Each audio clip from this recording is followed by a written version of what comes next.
नमस्कार भक्तों, भक्तिसार में आपका स्वागत है। शिव महापुराण के अनुसार महादेव जब समाधि में होते हैं तो पूरा ब्रह्मांड शांत हो जाता है। लेकिन एक समय ऐसा आया जब देवताओं के अस्तित्व पर संकट के बादल मंडराने लगे और महादेव की समाधि भंग करना अनिवार्य हो गया।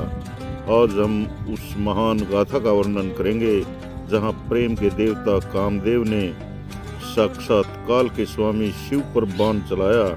क्या हुआ जब महादेव का तीसरा नेत्र खुला, क्यों कामदेव को भस्म होना पड़ा और कैसे रति के विलाप ने महादेव को पिघला दिया, आइए हम जानते हैं शिव महापुराण की इस कथा में। कथा उस समय की है जब तारकासुर ने ब्रह्मा जी से वरदान पाकर तीनों लोकों में हाहाकार मचा रखा था। उसे वरदान था कि मृत्यु केवल शिव के पुत्र के हाथों होगी। उधर माता सती के आत्मदाह के बाद महादेव घोर वैराग्य और समाधि में लीन थे। देवता जानते थे कि अक्सर कि जब तक कि शिव की समाधि नहीं टूटेगी माता पार्वती और शिव का मिलन नहीं होगा और न ही कार्तिकेय का जन्म होगा।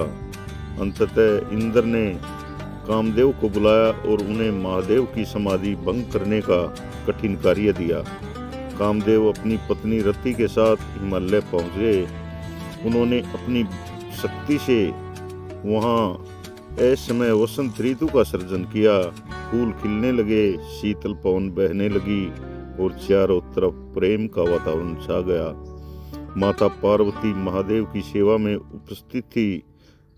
कामदेव ने अवसर पाकर अपने पुष्प बाण को धनुष पर चढ़ाया और सीधे महादेव के हृदय को लक्ष्य करके उसे चला दिया। उस बाण के लगते ही महादेव के मन में हलचल हुई और हजारों वर्षों की समाधि टूट गई। जैसे ही महादेव ने अपनी आंख खोली, उन्होंने देखा कि उनकी समाधि भंग करने का साहस किसने किया। उनकी दृष्टि आम्र वृक्ष के पीछे छिपे कामदेव पर पड़ी। महादेव का क्रोध सातवें आसमान पर पहुंच गया। उन्होंने अपना तीसरा नेत्र खोल दिया। उस नेत्र से निकली भयंकर अग्नि ने देखते ही देखते कामदेव को जलाकर भस्म कर दिया। कामदेव का अस्तित्व समाप्त हो गया।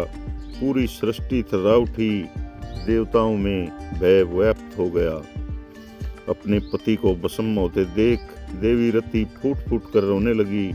उनका करुण विलाप सुनकर पर्वत और नदियां भी दुखी हो गई।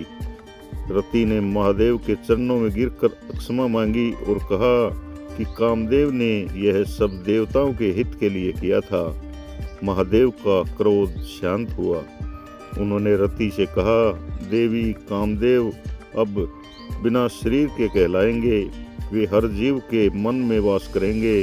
द्वापर युग में जब विष्णु कृष्ण के रूप में अवतार लेंगे तब कामदेव उनके पुत्र प्रद्युम्न के रूप में पुनः जन्म लेंगे और तुम्हें प्राप्त होंगे। यह सुनकर रति को सांत्वना मिली। शिव महापुराण की यह कथा हमें बहुत ही शिक्षा देती है। कामदेव का भस्म होना वास्तव में मनुष्य के भीतर की वासना को भस्म करने का प्रतीक है। जब ज्ञान का तीसरा नेत्र खुलता है तो वासना जल जाती है और प्रेम का शुद्ध रूप प्रकट होता है। महादेव ने जब कामदेव को भस्म करके यह बताया कि ईश्वर की प्राप्ति के लिए मन का स्थिर होना और विकारों का नाश होना कितना आवश्यक है। कामदेव के भस्म होने के बाद ब्रह्मांड में एक अजीब सा सन्नाटा छा गया। उधर तारकासुर को जब यह पता चला कि शिव की समाधि भंग करने का प्रयास विफल रहा और कामदेव भस्म हो गए तो वह खुशी से पागल हो उठा। उसे लगा कि अब महादेव कभी विवाह नहीं करेंगे और न ही उनका कोई पुत्र पैदा होगा। तारकासुर ने देवताओं पर हमले और तेज कर दिए। इंद्र का सिंहासन डोलने लगा। स्वर्ग के देवता छिपते फिर रहे थे। ऋषि मुनि यज्ञ नहीं कर पा रहे थे और चारों ओर हाहाकार मचा हुआ था। देवताओं को लगा कि कामदेव का बलिदान व्यर्थ चला गया, लेकिन वे यह नहीं जानते थे कि कामदेव की आंखों का खुलना ही तारकासुर के अंत की पहली सीढ़ी थी। कामदेव के भस्म होने के बाद देवी पार्वती विचलित नहीं हुई। उन्होंने समझ लिया कि महादेव को काम से नहीं बल्कि तप से प्राप्त किया जा सकता है। उन्होंने राजसी वस्त्र त्याग दिए और घोर वन में जाकर तपस्या शुरू कर दी। हजारों वर्षों तक उन्होंने केवल हवा पीकर और फिर बिना कुछ खाए अर्पणा बनकर तप किया। उनकी तपस्या की अग्नि कामदेव की अग्नि से भी तीव्र थी। अंततः महादेव को अपनी समाधि छोड़कर पार्वती के पास आना पड़ा। उन्होंने सप्तऋषियों को पार्वती की परीक्षा लेने भेजा और स्वयं भी एक ब्राह्मण का रूप धरकर उनकी परीक्षा ली। पार्वती की अड़िग भक्ति देखकर महादेव पिघल गए और उन्होंने पार्वती को अपनी पत्नी स्वीकार करने का वचन दिया। यही वह क्षण था जब तारकासुर की मृत्यु का मार्ग प्रशस्त हुआ था। शिवपार महापुराण हमें एक बहुत गहरा सत्य बताता है। कामदेव का भस्म होना अंत नहीं था बल्कि एक नई शुरुआत थी। महादेव ने रति को वरदान दिया था कि कामदेव अनंग बिना शरीर के रहकर भी संसार में कार्य करेंगे।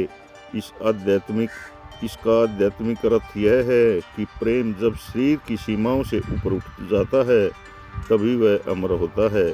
शिव ने कामदेव को जलाकर उसके अहंकार और वासना को खत्म कर दिया, लेकिन उसके शुद्ध प्रेम को जीवित रखा।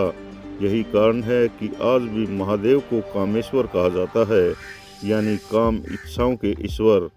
उन्होंने सिद्ध किया कि जो अपनी इच्छाओं को वश में कर लेता है वही सच्चा योगी है। तो शिव महापुराण की यह कथा हमें आपके जीवन में शांति और संयम लेकर आए। महादेव की भक्ति हमें हर बुराई से लड़ने की शक्ति दे। कमेंट में हर हर महादेव जरूर लिखें। आपको यह कथा कैसी लगी हमें बताएं। भक्ति सार को सब्सक्राइब करें ताकि आप ऐसी ही दिव्य कथाओं से जुड़े रहें। मिलते हैं अगले वीडियो में, तब तक के लिए जय शिव शंकर।